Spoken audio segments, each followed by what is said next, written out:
All right, welcome back to the Trauma Therapist Podcast. My name is Guy McPherson.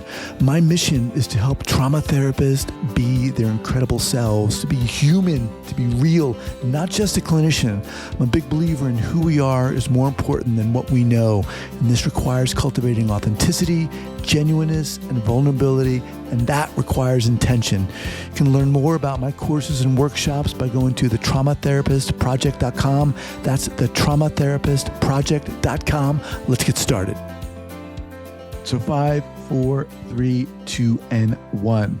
All right, folks, welcome back to the podcast. I am very excited to have as my guest today, Yanick Steinbeck. Yanick, welcome. Guy, thanks for having me. Good to be here. So Yanick was a client of EMDR and experienced the profound impact of bilateral stimulation firsthand. He created bilateralstimulation.io at the beginning of COVID to enable his former therapist to practice EMDR online.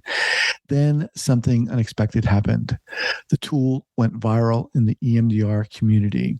1 week after launch, the site briefly went offline because there was so much traffic. What happened next astonished him even more. He began receiving heartwarming emails from therapists and clients all around the world, people in the US, China, Chile, Uganda. His humble BLS tool was spreading all across the globe. All right, Yanick, welcome to the podcast. Before we get going here, share with the listeners where you're from originally and where you are currently. Thanks, Guy. So I'm originally from Switzerland, born and raised, and then moved to Berlin in Germany, where I lived for 8 years. And currently I am in between conferences in the US and decided to spend some time and work from Mexico City. So that's why, if you see the video, there's quite nice weather in the background. Nice. And then in August, I'll be back in the US at the EMDR conference. Awesome. So, I mean, just even within that small bio, that's pretty amazing. So how the heck did this start? How did you get into this field? Right. So a couple of years ago, I was a client of EMDR, and I really benefited from EMDR lastingly and profoundly. And I brought up back then in 2019 the idea to my former therapist, like, hey, what if you do this online? You know, it's such a great therapy. I did it with him in person. What if you do it online? You increase the access to it to people globally and remotely. And you could, if you're familiar with EMDR, you could have the visual bilateral stimulation by having something on the screen that moves. You could have the auditory bilateral stimulation with sounds playing left and right. And you could have the tactile bilateral stimulation by plugging a device into your computer that then vibrates left and right, and the therapist can control that. And my former therapist said, like, oh, Yanick, you know, that sounds great, but honestly, nobody needs that. Nobody's doing EMDR online. Nobody's doing therapy online. And so it's probably just a nice idea. And I was like, oh yeah, okay, that's fair enough. And then a couple of years later, flash forward, COVID comes, and he messages me and he's like, hey, long time no speak. Remember this thing you told me about back in the day about doing EMDR online? Well, that would be really useful now. So I literally spent the first weekend of lockdown building the initial version of our online bilateral stimulation software for my former therapist. And I was working at the time as a software engineer. So my background is I worked in software engineering, product management, business development, different technology startups. So that was kind of right up my wheelhouse. And then having been a client myself, I had at the time at least a superficial understanding of EMDR. So that's what, yeah. Let me pause you here because you're saying a lot of good stuff. I want to make sure I get. So why you don't have to go into it personally too much, but why EMDR initially? I mean, had you tried other therapies or? So I did try other therapies. I mean, I was suffering from increasingly severe episodic depression, where at the beginning it was maybe a day or two, and then later it turned into kind of episodes of weeks where I just wasn't able to sleep or eat or be productive. And I ignored it for like a long time. And then I started trying like different therapies, talk therapy, CBT, and it never really got sorted out. And then I was hitting a particularly bad time where like the episodes turned into just weeks of misery. And I was like, okay, I think I need to actually fix that. And then somebody recommended EMDR to me. I didn't really know much about it at the time. I kind of was at a point where I was like, okay, I'll try anything. Like just, I mean, I didn't have much agency or energy. I was just like, okay, just give it to me. And then EMDR really was the key, I would say, for me to lastingly overcome what I didn't know at the time was the trauma behind my symptoms. So this was 2019. I did I think something like 4 months of pretty intense EMDR, and I haven't had a depressive episode since. So it's been incredible for me. It's been like profound, lasting. I walked into it not really knowing what to expect, and certainly the first time my therapist put a light bar in front of me and told me to like follow the dot, I was like, well, why am I like looking at this dot? But then, you know, as it goes, after a couple sessions, things started to come up that maybe I didn't even remember anymore. I was able to shift my perspective, shift my beliefs in a way that wasn't possible before. So I really strongly believe in EMDR, and it helped me a lot. And I'm glad it's now spreading more and more and helping more and more people worldwide. That is amazing. I mean, I'm so happy for you that you experienced that relief. It sounds like you had a really good therapist also. Yes. I'm eternally grateful to him. I'm still in touch with him every now and then. Also because he's still using the software, which now turned into this bigger thing. So yeah, it's kind of crazy to me how, you know, this therapy, which was recommended to me, turned into now basically, you know, this big thing in my life that I dedicate like most of my time to. So let's go back. So he contacts you a couple of years later and says, "Hey, Yanick, you know that idea you had. Let's talk about it." And you were like, "What? What? It's one thing to be able to have the knowledge to be able to, you know, work on something like that, but you took some steps forward. You were like, okay, let's do this." What inspired you to do that? Well, I think the good thing was that when he approached me, because we already discussed this before and like I thought about it before, I had kind of a picture in my mind about what such a software would look like, you know? And then when he approached me, I was like, okay, now there is this urgent need. There is all these, you know, hundreds of thousands of therapists worldwide that practice EMDR that overnight are now forced to find a way to do it virtually.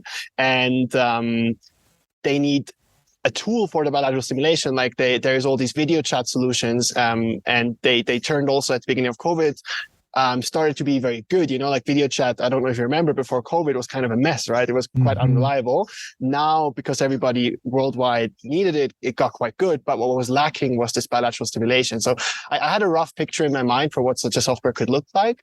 And then I sat down first weekend of lockdown and acted out that vision and put it into a very basic, very simple software, which at the very first version just covered the visual bilateral stimulation, just a dot that moves on the screen that the therapist can control at different speeds. The client can watch it.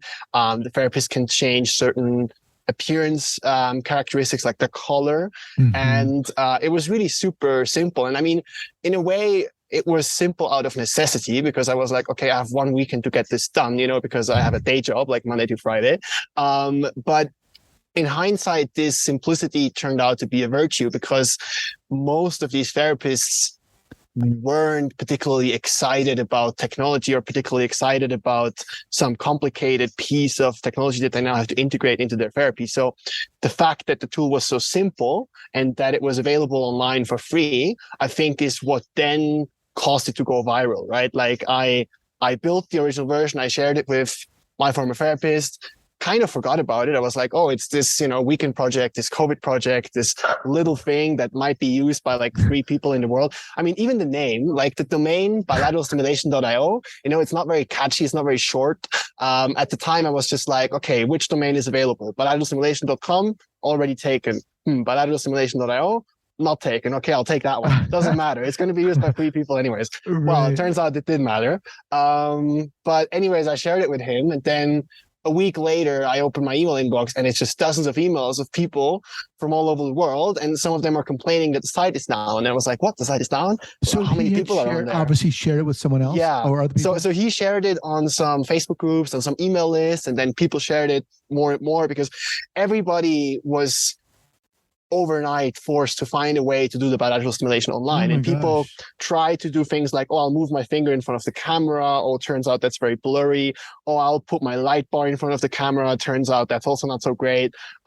So when this tool came along, it was like, oh, here is like a free and simple way. You don't need to create an account. You don't need to register. You don't need to pay. You just go to this website, you share the link with your client, and then you can do the bilateral stimulation, and it's like easy. And that spread like very quickly through all these channels, that EMDR therapists use to communicate with each other. And it was also this feeling of like, hey, we're all in this together. Let's help each other find ways to bring this online. And so this is so interesting. I mean, as you're talking, I'm thinking to myself, there's so many like pieces that were in place for this to happen, right? I mean, you had your own experience. You had a pretty incredible, you had, first of all, really severe symptoms that were relieved so kind of drastically by this experience. And that, from what you're saying, really inspired you to get going. And within the context of COVID and people just, starting therapy online and everything, everything was in place.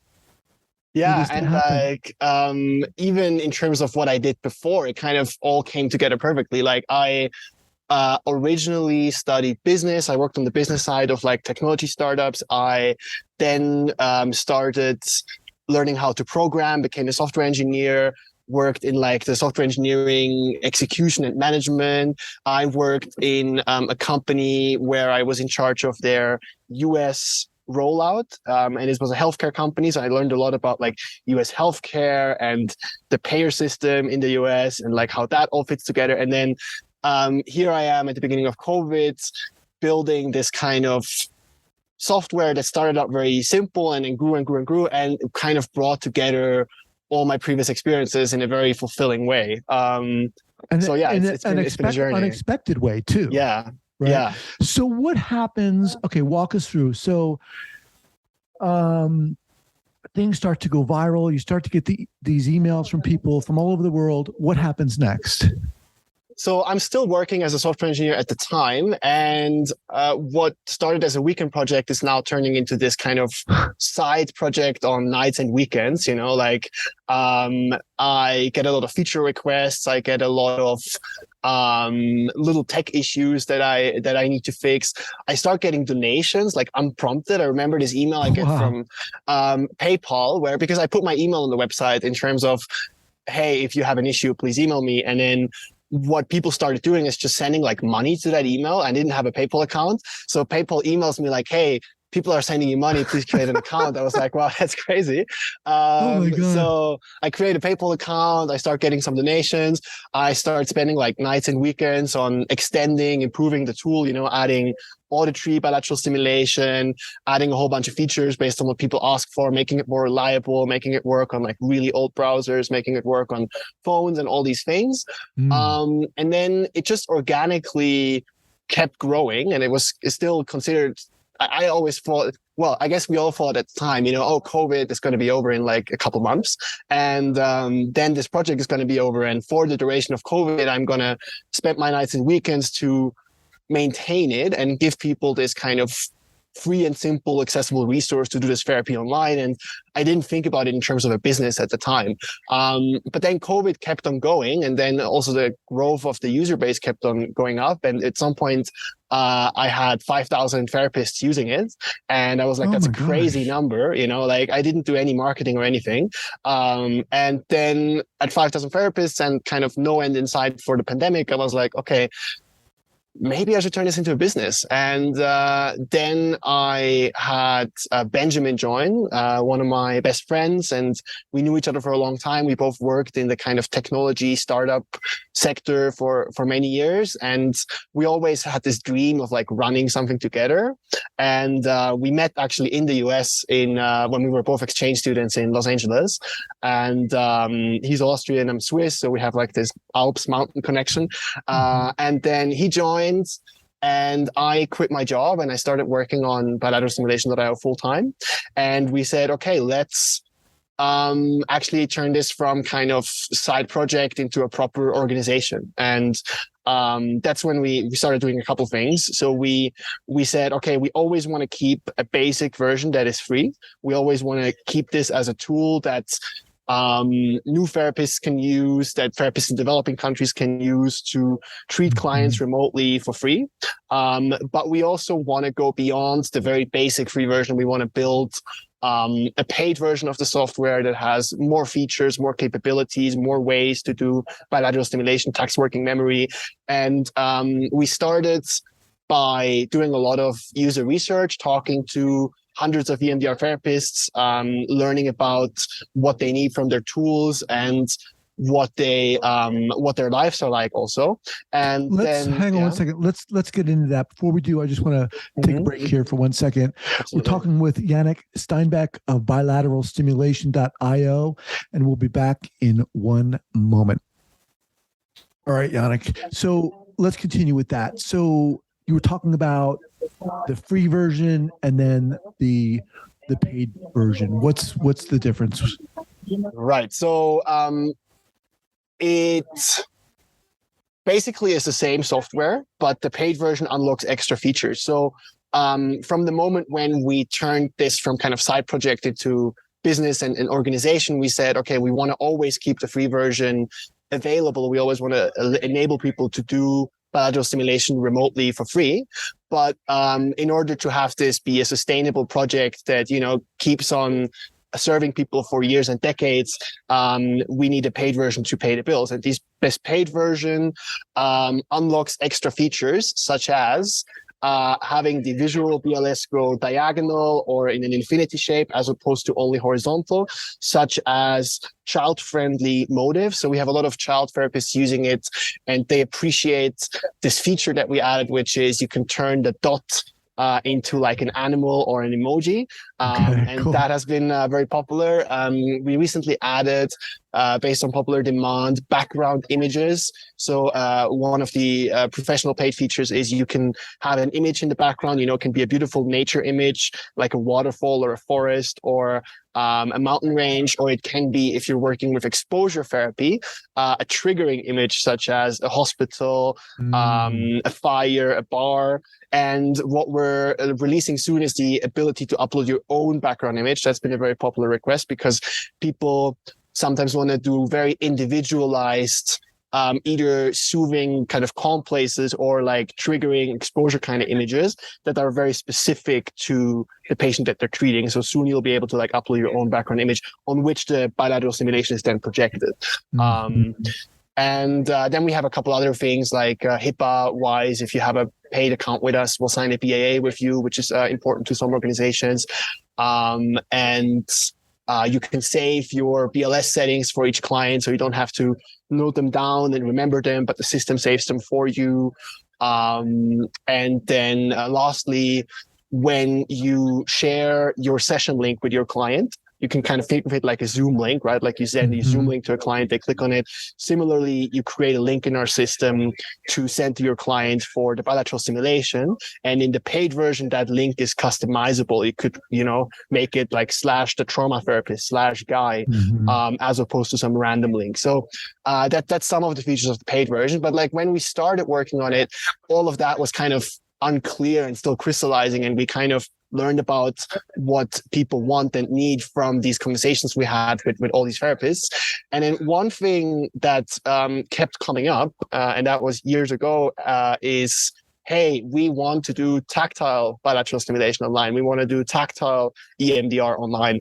And I think for the longest time, we kind of hand waved it away. We're like, well, this sounds complicated. We don't know how to do this. Like, this sounds like it needs some hardware. We're not hardware guys. We don't know how that works.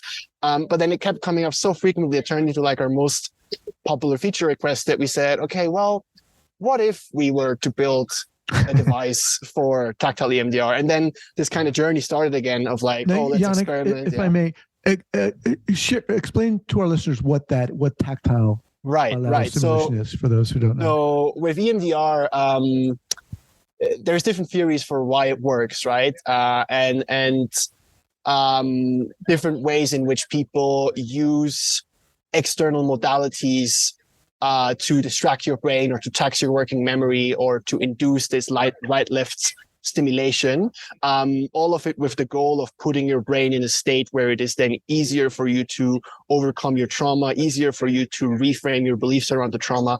And the most common modality that people use to put your brain into that desired state is bilateral stimulation, so stimulation left and right. And historically, it has been eye movements. That's also in the name, right? EMDR, eye movements, desensitization, and reprocessing. Later on, people discovered that you can also use auditory bilateral stimulation, sounds left and right, and that also works. And then even later, people said, well, what about another sense? What about tactile? You know, what if you tap people historically in person, left and right, on their shoulders, on their knees? What if people tap themselves in terms of the butterfly hug? And people discovered, oh, actually, that also works. That's soothing, that's calming, that is working as a modality to put your brain into that desired state. And then at some point, people develop devices for it. So if you go to an EMDR therapist in their office, they might have a device, two things, handheld kind of buzzers that they put in your hands. They vibrate left and right for this tactile bilateral stimulation. And what we have developed is our own buzzers that vibrate left and right, but that work over the internet, that work remotely. So as the client, I connect them to my laptop, and then you as the therapist can control them remotely. And we have, people doing that a couple hours apart from each other in the US. We have people doing that across the Atlantic, across the Pacific, with people being in different continents. And that is not possible. So you can now do this tactile EMDR virtually.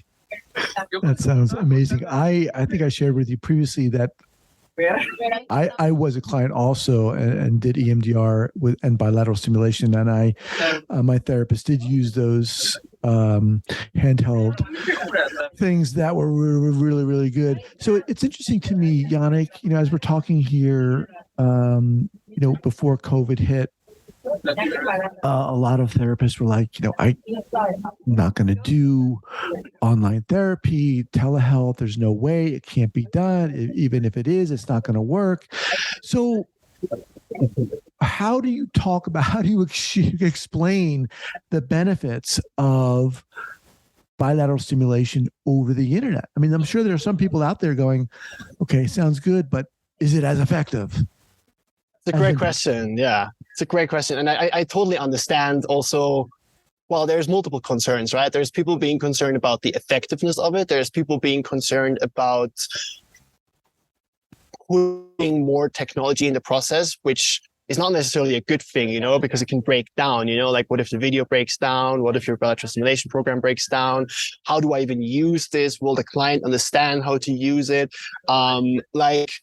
People historically, I think, have been afraid to add technology to their therapy because they feel like it's something outside of their control, right? Like if I'm in a room with my client and I talk to them face to face, and I might even do the bilateral stimulation like manually without a device, then it's all in my control. And as soon as I introduce technology, that adds this like variable to it and this uncertainty of, is it going to work? Is the client going to get it? And then with virtual also, is it effective? And I think these are all like valid concerns. And then I think when COVID came, it forced everybody's hand, and everybody was kind of forced to, find out and try it out. And I think pretty quickly, first on a clinical, first in the clinical community and then later also validated by research, it became clear that, well, it works, it's effective. Maybe for some people, it's even more effective because they can do it from the comfort of their own home. They don't have to commute. There's less no-shows because, well, if I'm very depressed, I'm in a very bad state, am I really going to take, the 1-2 hour journey to my therapist? And people can do it when they're in a more comfortable mindset, maybe more kind of in their window of tolerance because they're at home or they're in the location that they desire to be in. Mm-hmm. So I think clinically people very quickly were like, oh, this actually works, and sometimes even works better. And then research wise, as the research started to catch up and do studies, they were like, oh, actually it's also, we can confirm this works.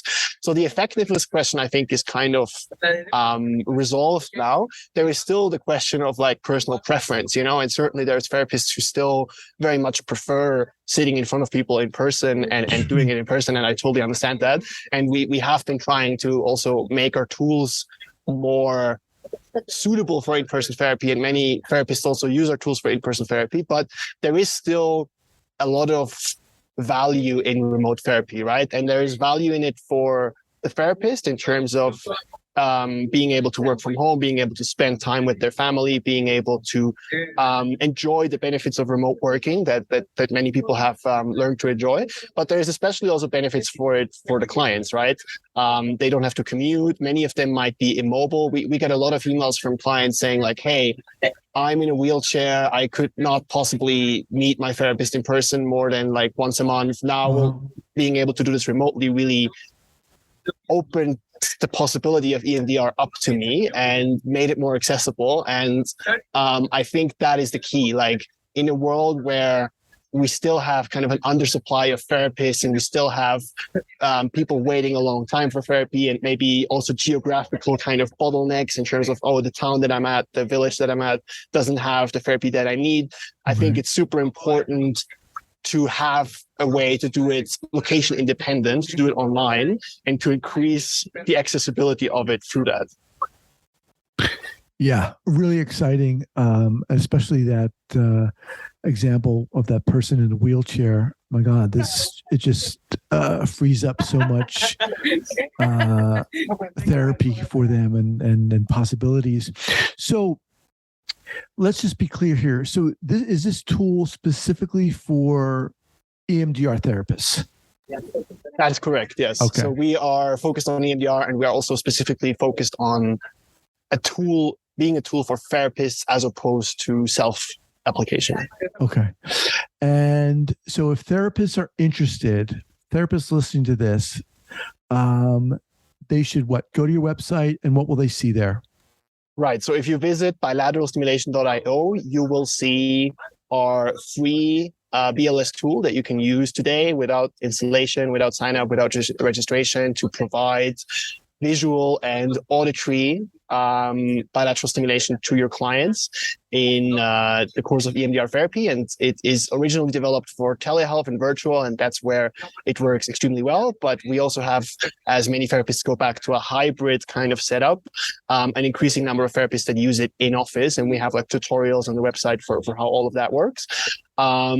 If you are interested in tactile bilateral stimulation, you can visit our website, click on tactile, learn more about our buzzers, and order them.